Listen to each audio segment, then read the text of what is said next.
So, who else did you talk to? Where are the Liberals headed? And what of Josh Frydenberg, do you think? Yeah, Josh is one of the former politicians I interviewed, and one of the key questions to him is whether he's going to come back into politics sometime. He says, never say never. Now, I've known Josh a long time. I first worked with him in politics 21 years ago, I suppose. And he's certainly not ruling it out. And my instinct says he'll be back for sure. In fact, I think if it was a lay-down misère for him to win back Kooyong at the next election, he'd probably be coming back at the next election. But who could guarantee that the Liberals would win that seat of Kooyong back this time? So I think he's going to take his time, concentrate on his business career and his family for a while, and he'll be watching the political wind very, very closely. And I would expect sometime in the next 10 years, surely, Josh Frydenberg will go back into Parliament. All right. Well, you heard it here first, and I don't disagree. He is reacquainted with his kids and his wife. Yeah, and we can all understand that, especially with COVID. He hardly saw them, right? Yeah. So there's an upside to it. There's a silver lining to being out of politics. Of course, he'd rather still be in Parliament, but there is a silver lining for him. And the job's not too shabby either, running a major merchant bank.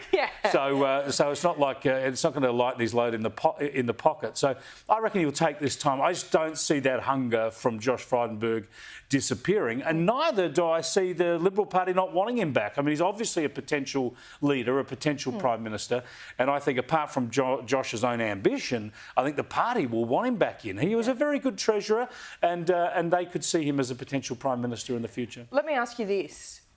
Who that you interviewed thinks they can win the next election? The Liberal Party can win the next election with the Nats? Well... And do they believe Peter Dutton can do it?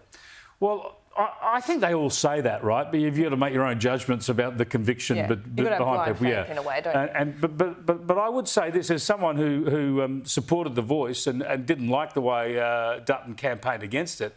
I think it's helped his leadership. I think the way he ran the no case, along with Jacinta Nampijinpa-Price, really impressed everybody in the Libs and the Nats. And, of course, they were victorious. So I think Peter Dutton has strengthened his leadership through The Voice, and therefore I think the party sees him as a good, strong campaigner who could deliver for them. And the thing is, with the cost of living, the crisis that Labor's not getting on top of with inflation, the rising cost of living and interest rates, they'll be vulnerable at the next election. And if Peter Dutton can turn some of that negative talent that he showed on The Voice into a negative campaign on the cost of living and electricity prices and energy, then he's going to give it a good shake, I would have thought. I mean, not in the Teal seats, though. I mean, they've given up winning those back. They got out of Sydney, out of suburbs, out of... I think there's some they've got no hope of winning back this time around. But there'll be others they might think they can pick off. John Howard, who I interviewed for this documentary, says that the party would be mad to have a Teal-specific strategy. In other words, don't tailor your strategy and your policies to satisfy the Teal electorates. Go for a broader approach, the normal mainstream electorates, and you'll win them and hopefully get some Teal seats as well. I mean, I look at Allegra Spender in Wentworth. She comes across now as a Liberal light, and therefore I think she'll be very hard for the Liberal Party to unseat. There'll be a lot of Liberal voters in Wentworth now see her as not a bad local member, and they'll stick with her. When you look at Monique Ryan and Zoe Daniel in those Melbourne seats, they've shown themselves to be more green left, even on this issue of Israel and Hamas. So there'll be a lot of Liberal voters or swinging voters in those seats who went for them thinking they were Liberal light, can see now that they're very hard green left, and they might be vulnerable. The Liberals might be able to get those seats back this time or next time. Totally agree. You're spot on there. And who would have thought, even 5 years ago, that the Liberal Party would be recommending the abolition of Warringah in a redistribution?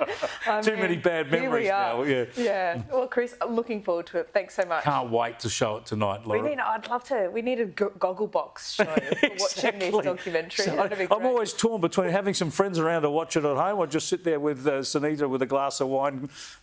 We'll see how we go. Mate. do the second one next time. All right. Thanks, Chris. And do not miss tonight's premiere of the Sky News exclusive documentary Liberals in Power. That begins 8 p.m. Eastern Daylight Time tonight.